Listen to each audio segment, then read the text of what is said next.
ఉలువచారు చేశాను. వడ్డించేటప్పుడు నెయ్యి వేసి వడ్డించు. మజ్జిగ పులుసు చేశాను. అలాగే మిరపకాయ పాపడాలు వేయించి డబ్బాలో పెట్టాను. వేపుడు చేసి బాండీలో పెట్టావు, పెరుగు చట్నీ ఫ్రిడ్జ్ లో పెట్టావు, వేడివేడి సూపు హాట్ బాక్స్ లో ఉంచావు. అంతే కదా? సూపర్ అన్నా, సూపర్. అలాగైతే నేను బయలుదేరొచ్చు కదా? ఏంటి ఇంత తొందరగా వెళ్ళిపోతావా? నువ్వింత త్వరగా వెళ్ళిపోతే నేను ఎవరితో మాట్లాడాలి?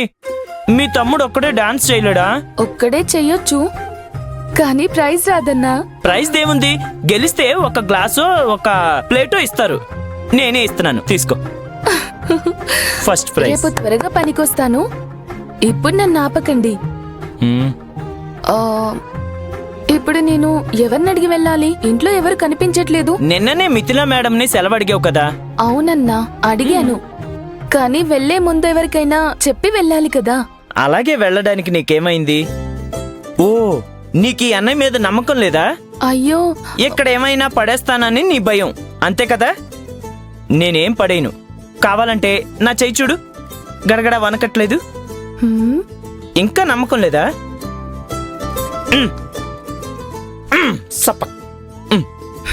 వనకకపోతే ఏంటి? నా జాగ్రత్తలో నేనుండాలి కదా.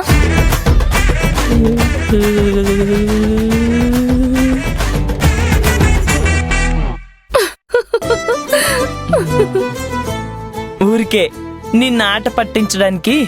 అయినా వద్దన్నా, త్వరగా వెళ్లేటప్పుడు చెప్పి వెళ్ళడం మన సంస్కారం. నేనెవరికైనా చెప్పే వెళ్తాను. నువ్వు చెప్పాలి అనుకున్నా ఇంట్లో ఎవ్వరూ లేరు. రేవతి మేడం ఉన్నారు. మళ్ళీ తన రూమ్ తలుపులు తీసే సాహసం చేయకు.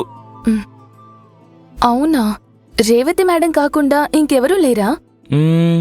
ఉన్నారు. ఎవరు? భవానీ మేడం.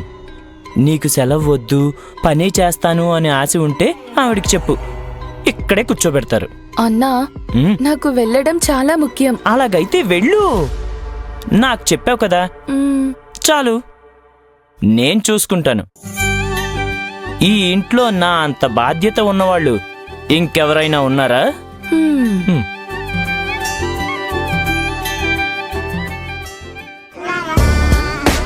తొందరగా వెళ్ళాలా? నువ్వు ఎలా వెళ్తావో నేను చూస్తాను.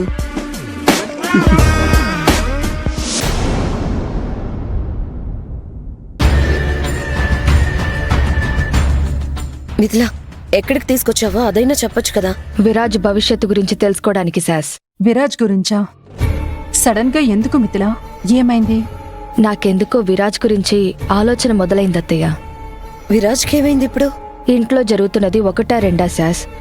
వాటి వల్ల ఎక్కడ విరాజ్కి అన్నింటి మీద ఆసక్తి పోతుందో అని నాకు చాలా భయంగా ఉంది. విరాజ్ బానే ఉన్నాడు కదా మిథిలా? వాడికిప్పుడు దేనిలో ఆసక్తి తగ్గింది? అన్నింట్లోనూ అత్తయ్య. ఆసక్తి తగ్గడం వల్లే ఓడిపోతున్నాడు.